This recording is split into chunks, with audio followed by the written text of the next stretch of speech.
If you're doing the bare minimum to get your paycheck, if you work in a company, I can promise you you're not doing yourself any favors, and I'll get to that why. But say you're actively learning and growing, and you work for somebody, or you work within a company, inside of a company, you are working for yourself, because ultimately you are the one acquiring those skills and knowledge and those abilities, right?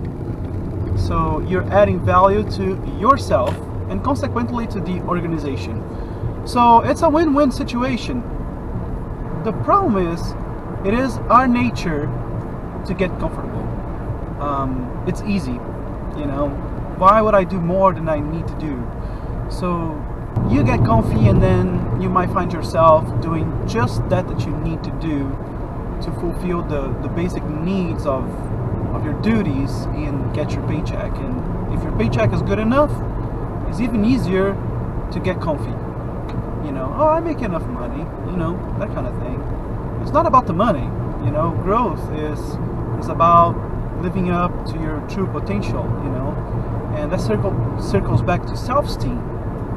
Job stability is you associate yourself with a company that gives you enough resources for your time, and then you get to worry about things other than survival. So it's excellent, because if you're in survival mode, you don't get to have a hobby, you don't have to do anything you like, you're just thinking, how can I get by, how can I make it to the next day and pay the next bills, and feed myself and whoever is dependent on me, if that applies. Well, there's a very poor definition of working for yourself. Whenever somebody hears those words, the immediate thought is, be my own boss, right? And by the way, there's this huge difference also between being your own boss and being an employer.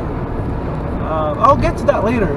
But anyways, whether you're an employee, a servant at McDonald's mopping the floor, or if you're a really high position in a big company or an employer, it does not matter. You're working for yourself. Okay, so how am I supposed to grow on this really bad job I have? Well, growth does not necessarily mean making more money. Let's talk about motivation. If you don't have a very good job, if you don't appreciate your job very much, it's hard to feel motivated. And there are two ways of becoming more motivated. One is seeking those who will give you the enthusiasm and fill you with air, right, in this motivation, but that's not always possible. Sometimes you're surrounded by people that drain you instead of giving you enthusiasm. So sometimes that's not always possible. Usually that is possible, but you don't get as much time with whoever gives you the enthusiasm as you would like to have. So, well, that is the obvious option, and it's not always, feasible. So there's a second option, which is, if you start motivating people around you, consequently you motivate yourself. And it's not a little, it's a lot. So whenever you motivate people, you become so much more motivated that is almost ridiculous.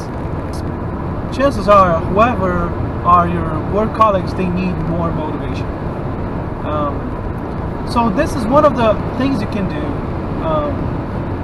Now, secondly is, okay, my coworkers are, bad people. They're mean people. They're mean to me. There's no chance in hell I can be friends with them. La la la la la la. Well, I believe everything can be changed, but maybe you're right. Maybe it would require so much effort that you're better off seeking elsewhere. So that's a transitory job, and let's talk about that too, because if you have a transitory job, you have to have another job, but it's not another necessarily paying job. That's a different idea. My God, it's like my mind is going everywhere right now. But I'll get to that too. Being an employer, being your own boss, having a second job. So I'll get to those topics. Making a mental note here. Hopefully I won't forget. But if your colleagues are really difficult to deal with, you can also grow from it. You can learn to deal with difficult people. And I'm sure if you're stuck with this transitory job, I'm not going to call it a bad job, I'm going to call it a transitory job, because that's how you should re-assimilate a job that does not fulfill you. So if you're working at some place that is not good for you, if you don't feel good about yourself working there, you need to re-assimilate that from bad job to a new meaning, transitory job. And trust me when I say this, struggle is an advantage. Struggle is preparation for success. So you can name anybody who has succeeded by their own merits, and I'll show you somebody who's struggled and failed over and over and over again. So struggle is a preparation for success, and failure is just temporary defeat. As long as you don't quit, it's not a failure. There are a lot of things you can learn and grow from dealing with difficult people, and I think this is a huge one, is learning to say no. Hey, do this for me, I'm sorry, but no. You learn to value your own time, and it's difficult in the beginning, because if you say always yes, and then suddenly you start saying no, people go like, what the hell is going on? And they will really try to steer you back in that road of being the yes person, but then you have to stand by yourself and no, it's not gonna happen, and be protective of your time and efforts, because the truth is, everybody thinks that their time is the most valuable time. Nobody will think that your colleague's time is also very valuable. The truth is, time is the most valuable resource in life. There's no money that can buy time. So you have to be mindful of your time. I'm not saying don't donate your time. Please do that, but do it in a mindful way, So if you say no to people that are abusive, when you say yes because it's only fair, like it's something that you really can do and help the group and help everybody that is on board, and it's there's really a good reason to do so, then everybody becomes appreciative of you saying yes, because you're not expected to say yes anymore. So those kinds of things. I'm a very friendly person. I like to expand. I like to get to know everybody. I like to share my feelings with people. I want to ask them how they're doing. But it's not always possible, And if we can be perceived sometimes by overly nice. So don't be that person, So just learn that. As important is a skill to be learned. It's absolutely not my natural way to behave, because I just want to trust that everybody's nice, but you cannot expect people to act like you. So if you're the nice person, you need to be mindful of when to be nice, You need to feel your way into it. And people like to have that they don't have. So if they don't have your friendship right off the bat, they will seek for it. They will go like, hey, you want to hang out with us? And you can go like, yeah, why not? Unfortunately, that's the world we live in. I really wish it was the opposite, But anyways, that's kind of off topic. So there is that. So you can grow from motivating people around you, regardless of the quality, professionally speaking, quality of your job. You can grow from respecting yourself and your time amongst people that are not respectful to you. You can learn to be appreciative of people and show appreciation to people, because a lot of times there are really great people around you too. In my workplace, there are a handful of people that I'm like, these guys are great, and I love showing appreciation for them. Whenever I can, I do it. You can't imagine the value of texting somebody like 8 o'clock at night and saying, hey, this stuff that you did today, that was pretty amazing, or something else like that person helps you, and then you can always later the day text them and say, hey, today you helped me and made a huge difference. It really alleviated my load, I appreciate it so much. Thank you for doing that, So you can learn to appreciate people.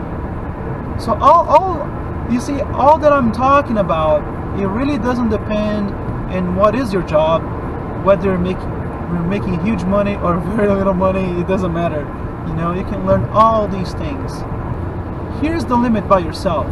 You associate with somebody that is cooperative, here's the limit. You add another person to that equation, you raise the bar again, and you can raise that to infinity. So cooperation is the key word for growth. Is the key word for growing beyond your own capacity. So in the business environment, inside of a company, there can be nothing but cooperation. Outside the company, competition. You need to be better than the competitors, right? Or at least match them. So the marketplace is competitive, and that's healthy. But inside the company, the mindset must be the complete opposite. So inside of the company, inside the teams and the work co-workers you have, that you work closely with, cooperation. Hey, can you grab a hold of that while I'm running to the other side of the building? Grab this. I'm working on this. Would you help me out doing that stuff so we can run in parallel and then combine both and get it accomplished sooner than you would normally by myself. So the cooperation is the key. And unfortunately, a lot of times, and that's very, very common, people tend to compete. And a lot of people have a competitive nature, and that's not a bad thing. But we need to be mindful of when we need to switch to competitive mode and when we need to switch to cooperation mode. And for the most part, we need to be in cooperation mode. So, very quick example. If you have 3 people, they're all highly intelligent individuals, and there is one goal to be achieved. If you have these 3 people isolated and working by themselves, they will all get to that goal. They will find the solution, their own solution to the problem, and get there. Now, if you put all these 3 people together in cooperative mode, they will get there much faster, and that's not even 3 times as fast. That's probably exponentially faster. However, put these 3 people together in competition mode, and some will say, I have an idea, this is how it should be done, and then somebody else, no, that's never gonna work, I have a better idea, this is how it should be done, and then the third person, no, I disagree with the both of you, you're both wrong, I am right, because this, and then they try to prove themselves wrong, like, not themselves, they try to prove each other wrong, and either it will take much longer to accomplish the goal that a single person alone would take the time, so instead of being faster, it's much slower, which is almost nonsensical, right? But the thing is, and that's actually the worst part, is that the result is probably gonna be very mediocre. So whereas 3 people can work together, accomplish a goal in a lesser amount of time, and a lot of times over deliver. Oh, this is the goal, we've exceeded it, we've done this and that extra on top of it. Okay, that's the cherry of the pie. But with 3 people together in competition mode, the stress levels raised, creativity goes down, people are arguing, people feel bad about themselves, and suddenly the time to accomplish that reasonable goal is far off, and it takes forever, and it's such a struggle to get there. Instead of enjoying the journey, you're enduring it instead, and then you just want to do the bare minimum to say, you know what, it's done. So then it's the result is very mediocre.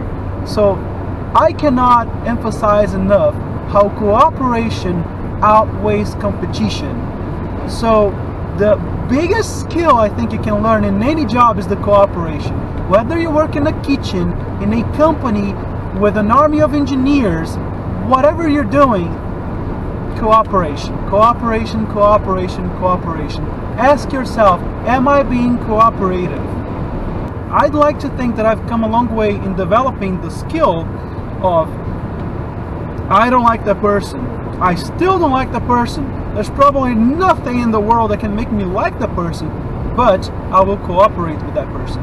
If I can cooperate with that person, I can cooperate with anybody, you know, and much better with people that we don't have a challenging relationship. But just saying, if you want to go above and beyond and grow, you have to learn how to cooperate, even with the people you dislike the most, especially with the people you don't appreciate. Well, that's just my 2 cents. That's my experience with this. I hope that encourages you. And if you liked it, just click the thumbs up, subscribe to my channel. Thank you so much. Have a great one.